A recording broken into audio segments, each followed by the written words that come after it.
Let's go watch it in 2D. No, let's go watch it in 3D. But if we watch it in 3D, then is it worth the cost? Hello, hello, hello. This is Adolf. Ho, ho, ho. With Jake. Jing, hey, folks. Jing, jing, jing. Happy holidays. And Merry Christmas. And this podcast is the 12 3D movies for Christmas. So, Jake, what's your idea about this article, this podcast? Instead of the 12 days of Christmas, we have the 12 3D movies for the holiday season. It's not a best of list, because some of these aren't that great, and some of them are great. These are just holiday movies in 3D that you can enjoy by yourself, with your family. So, let's get into it. Alright, let's start off with number 12. Saving Santa. It came out in 2013. I know nothing of this. Jake, take it from here. Okay, it's Martin Freeman is a lowly stable elf, and he's got ambitions to being an inventor and designing toys for Santa. And he basically, this is almost Doctor Who. Santa is Doctor Who, and has a time globe which enables him to use time travel to deliver all the presents in one day. In fact, it's even got Tom Baker, Joan Collins, Tim Conway. It's a very British little animated holiday movie. Interesting. I have nothing to say because I have not watched this movie. I've watched some of these, so we're just gonna keep on going. Just like Santa keeps on going on Christmas night. Alright, number 11, a very Harold and Kumar 3D Christmas special. I've seen the first two Harold and Kumar movies, but not this third one. How is this Harold and Kumar movie? Just like the other two, it's lots of childish adult humor with non-stop lulls. Hey, and pot smoke looks awesome in 3D. Yeah, and it's legal in most parts of the U.S. right now, or most of the best parts. So I highly recommend partaking while watching this. Just saying. For medicinal purposes only, of course. Oh, who cares? It's Christmas. Just get high. Christmas. Yeah, hey, if you got a hangnail, that's medicinal. If you got a headache. Or bone spurs. Yeah, bone spurs. Or if you think you may get a headache in the future, sure. Who cares? It's Christmas. Get high, get drunk, whatever. Who cares? Yeah, just don't drive. Yeah, be safe. Be safe. But, what consenting adults do, is their own business. So, let's keep going here. Let's talk about Ice Age, the Mammoth Christmas. Now, I gave up on Ice Age after the third one. I don't know when this came out. When is this like the fifth or sixth one? Is this like a special or what? Yeah, this is a TV special that was released to home video in 3D. It's terrible. But if you like Ice Age, it's Christmas, and it's short. Oh, it's like 30 minutes or something? Yeah, maybe a little longer than that. I admit it feels like it's 2 hours. Well, is it as long as Olaf's Adventure? Because that's not on the list. Yeah, that didn't make the list. I just couldn't. Sorry. No, I hated that crap. That movie gets a big call from the Santa. I think keep crap in the stocking. I mean, no coal. It's going beyond coal. Yeah, you got a big old turn there. Yeah. A Christmas log. It's long, long, long. It's long, long. Yeah, Yule log. Now we know what Yule stands for. Turd. Okay. So, does Ice Age movie have, like, the original voice actors, or is it all, like, fake people? Yeah, it's the original voice actors. Now, what are your thoughts of the Ice Age movies? Eh. Yeah, I mean, the first one was surprisingly good, and then they just went off the rails and just like became so generic and forgettable. I pretty much thought they were generic and forgettable from day one. You know, the first one has humans, and they just kind of forget about that after that. Yeah. Now, let's go on to the next one with humans, Russian humans.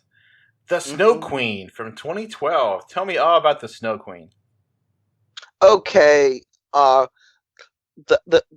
This is a Russian, and it's the first of a series. And technically, you can just throw the whole series in this 9 spot. It's The Snow Queen. It's based on the Hans Christian Andersen story that inspired Frozen. This is much closer to the original text, sort of. There's 4 of these now. I've seen a couple of them. It's got good art. It's got good animation. It's got good 3D. I mean, does it look like? Is it as polished as Disney? Of course not. But it's also not as generic and as Disney. But hey, Frozen's hard to beat. Okay.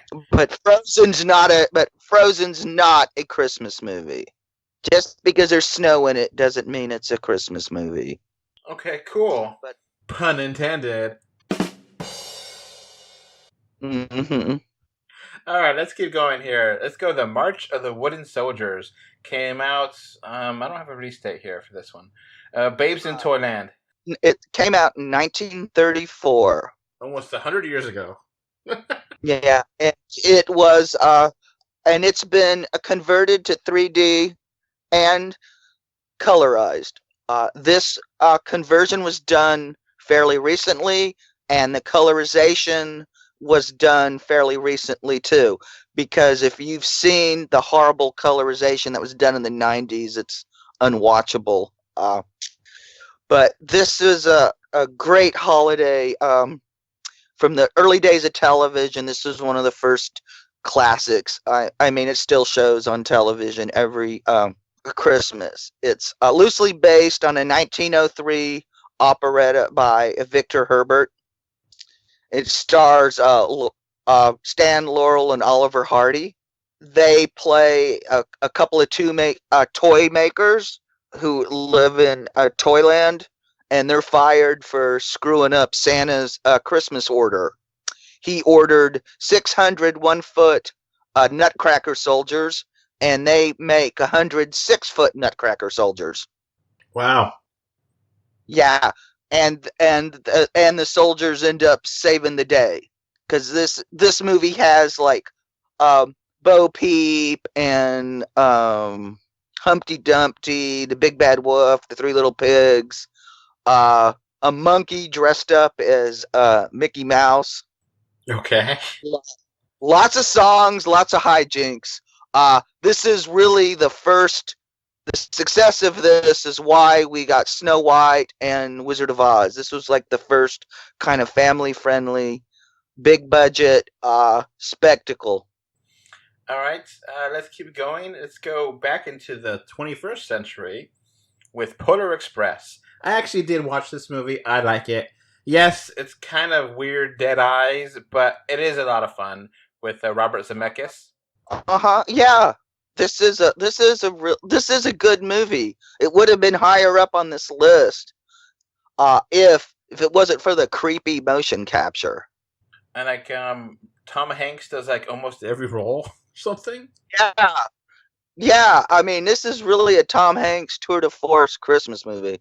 Now this movie, like it was like an IMAX 3D exclusive, and like was one of the earliest 3D movies. Modern 3D movies, it's really cool. And the 3D is good. Holds up still. Oh, yeah? Mm-hmm. I think so. Of course, being IMAX helps. So let's keep going on this list. Let's go to a movie that came out last year, The Grinch, with Benedict Cumberbatch. I watched this last year? I don't remember. But after you reviewed it, I do like it a lot. Why do you like this movie so much? I thought it managed to pad out the story interestingly, and I really liked Benedict Cumberbatch's performance. Using an American accent was an inspired choice because anybody who's seen the animated special knows that Boris Karloff's English accent is in full force. The hip hop's version of the song that's in here, I wasn't a fan of, but everything else I liked. Yeah, you can't top Thurles Ravencroft's version of the Grinch. And he was perfect because his singing voice has a similarity to Karloff's speaking voice, so it really fit.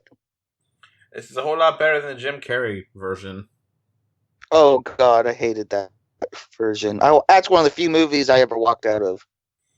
Yeah, that one, it just doesn't work. This one I do like, and I generally agree with you. I really like it. It's hard to beat the original because the original is like 25 minutes long, so it's so tight and it's so fun. Like there's no real fat in that movie, in that short. So Yeah. this version is a really good one. I really like it too. Yeah, I was surprised because usually these cash grabs are terrible, but this was actually good. Now, this next movie is going to be pretty controversial because a lot of people find it terrible. A lot of people like it. Most people probably like it but they won't say anything. But it is Iron Man 3. Hey, it's a Shane Black movie, so you know it's set during Christmas. It had to be on here because it's 3D and Shane Black. And it's Tony Stark versus the Mandarin, and nothing is quite as it seems. And it's Christmas in the MCU. It's fun. I like this movie. I don't have a big love for the the Mandarin character. So I don't, the Mandarin character is kind of a stereotype of Asian character. Kind of. He's an outright Yeah. the bigoted character. I mean, the comics have finally did something with him, and I'm real excited to see what the MCU does with him because they've cast Tony Lung-Chu Wei as the Mandarin. That will be awesome because he's one of the finest actors on earth. Yeah, I was just kind of being polite, but you're right. It is a very bad stereotype of Asian. No, but the thing is, I feel the people who don't like that twist. But it's one of those things. It kind of has happened in real life more than once. So it's one of those things I just sort of chuckled at. I just thought it was a nice twist. It worked for me, but I could understand how upset you would be if it didn't work for you, because there's things like that don't work for everybody, and I feel ya. Yeah, that predates the whole fake news thing of 2016. Yeah. It's one of those movies I think is going to kind of, as America's politics kind of catch up to the international politics this movie referenced, I think it's going to resonate with people more and more. Kind of like Winter Soldier. It's kind of one thing that's weird about Iron Man 3 is that some of it has been continued and some of it was dropped. Like, it's kind of weird because the Marvel Cinematic Universe continuity is pretty damn good. And for this movie, like, they kind of does not mention extremists anymore. And Tony destroys all his suits, but he has another suit for next Avengers. And it's just a little weird. Yeah. Oh, and yeah, and the little kid with the mask who meets Tony is supposed to be Peter Parker. Wait. But it was not the kid who had the shop, because he shows up at the funeral, grown up because he's aged since. But there was a little kid was wearing a little mask, a real little kid. That's supposed to be not like a toddler, he's like a tween. But that was Peter Parker. So Kevin Feige said it's we didn't say anything because we didn't have the rights at the time. Was that Iron Man 2, I think? Might be. My bad. Sorry. I'm not remembering this as well as I should. All right, let's keep going then. Arthur Christmas. Mm-hmm. What is Arthur Christmas? Okay, this is another British animated one. This is Aardman, Wallace and Gromit fame studio. And this is basically the son of Santa discovers a little girl didn't get her present. And there's only 2 hours left of Christmas. So he is going to deliver the present. So Santa will keep his 100% record. While everybody else, Christmas has been turned into a high-tech operation. And they were like, one present doesn't matter. That's close enough. And it's got James McAvoy, Jim Broadbent, Hugh Laurie, Robbie Coltrane, Michael Palin. Is this stop motion? Sort of. It looks like it's part stop motion, part 3D animation, which they do like clay and stuff, but they might be they're not like Leica that does, it's almost 100%. All right, so let's keep going here. Let's go to number 3. Shazam! One of my favorite movies of 2019. DC Comics. Billy Batson gets a magical staff, touches a staff, and becomes Captain Marvel. Oh, no, wait, no, it becomes Shazam. It has stars Zachary Levi, Mark Strong. It's hilarious. It's very touching. I love Shazam. Mm-hmm. Yeah, it's what's the thing the kids say? Spoopy, which is like spooky but not really. It's holiday hijinks, a little spooky fun. This is a great superhero movie that didn't do as well as it should have, but hey, it's still getting a sequel. And it's set during Christmas. Yeah, and it's a nice, and it's all about family. So the family aspect is something that it really is amazing in this movie. They completely nail it, and it is sincere and heartfelt, and it really works. And I totally dig Shazam. So let's go to number 2, which is Rise of the Guardians. Is this the Owl movie? Nope. Oh, okay. This is basically imagine an animated movie of the Avengers, but it's Santa, the Easter Bunny, the Tooth Fairy. Oh yeah, I remember this. The Owl one is a different movie, right? Uh-huh. Yeah. They usually package them together in double features. So a lot of people confuse them. More people should see this. This is a cute little movie. Lots of fun. The Owl movie I'm talking about is Legend of the Guardians, The Owls of Gahul. Yeah. Which is a 3D movie and is a lot of fun. I actually really like that movie. Mm-hmm. It's good, but it's not Christmas. Yeah, that's why Frozen's not on this list, so don't at me about that. Okay, cool. Rise of the Guardians. Now, we don't really have a quote-unquote honorable mention because this is not a best of list. This is just 12 Days of Christmas. But we would be committing a sin not including one Christmas movie. Now, this movie here is actually from our patron, Mr. Bengal 5. We put this list on Patreon a little while ago, and they got to see it first because that's a benefit, being our patron. And he said we need to include Christmas Carol, which is done by Robert Zemeckis, and I agree. Christmas Carol is definitely a Christmas movie. It's a great movie for Christmas, and I actually really love this Robert Zemeckis Jim Carrey one. Yeah, it's not bad, but it just did not make the cut. And heck, I figured if they keep making movies, I might eventually be able to they have finally make enough Christmas movies, I can swap the list out each year to have a different set of 12. But alas, 3D is kind of fading. So, but yeah, that's a good one too.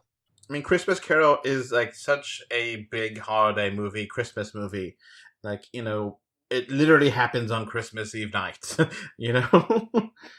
But some of these others I put on here because I thought they were better films, and there are things you might have forgotten about or never seen. So we were mentioning this because it was one of our patrons that commented on this list. And we like to give them benefits and shout outs from time to time, like you here right now, because they pay for us. So we're going to get, help us out. And they're making our holidays even better because they pay for us. And you can become our patron next year for as little as $1 a day. Or $1 a month, not a day. Or $2 to get more. So, yeah, become our patron, and we might include your name in other lists like this. Yeah, I literally flipped a quarter between putting the Snow Queen and A Christmas Carol on this list. So, let's go to our number one movie. Now, this one is kind of two holiday movies in one. Yeah, exactly. And what is this movie? The Nightmare Before Christmas. The fantastic stop-motion movie. Not done by Tim Allen. Or Tim Burton. Yeah. Yeah, he just produced. This was directed by Henry Selick, who's made some great movies for Leica, and you should see them all in 3D. Has awesome music by Danny Elfman. Mm-hmm. I did not see the 3D conversion. How is the 3D in this in 2006, right? Oh, this is very nice. Yeah, I mean, some of the modern conversions look better, but this looks really good. Yeah, Disney really took care with this, converting it. Now, just in case you've never seen this movie, shame on you. You should see this movie. But just in case, it talks about Halloween characters who accidentally find a way into Christmas Town. And apparently there's trees that connect to universes that exist in one holiday. And the Halloween characters get into the Christmas characters, and then they bring Christmas to Halloween Town, and it's all fun. I really enjoy this movie. It's a great movie, great songs, great music. It's become iconic. Yeah, unfortunately, it's got a downer ending. I mean, come on. Don't you like Jack Skellington's version of Christmas better than traditional Christmas? Yeah, it's kind of a weird thing if you think about it, because it's like, so, okay, great. Halloween's cool and Christmas is cool, but I wouldn't want that 24/7, 365. I'll get tired of that, So, yeah, mix it up. Have some fun, Mm-hmm. They never did a sequel to this. They have like other trees with like Thanksgiving and St. Patrick's Day. I want to see those universes. They're never going to make a sequel to this because Tim Burton will only do it if it's stop motion, and Disney won't spring for it. So, yeah, I'm totally fine with it because stop motion looks great, and it'd be cool to see where this goes on. But that's our 12 movies for Christmas. We hope you have a Merry Christmas, a Happy Hanukkah, and a wonderful Happy Holidays. Jake, do you have anything else you want to say? No, I think we've said it just about all. Well, I guess I should end with Happy Holidays. Okay, before this podcast wraps up, I want to thank my patrons. Thank you, David and Mr. Bengal 5, for your financial support on patreon.com. So that's going to be it for this podcast. You can find us 3dor2d.com on Facebook, Twitter, Instagram, Pinterest, and so much more. Just look for 3D or 2D. You can also send us your listener mail. Our email address is email3dor2d@gmail.com. Links are in the description. Thank you for listening and or watching. Bye. Bye. Bye. Goodbye. Bye, everyone.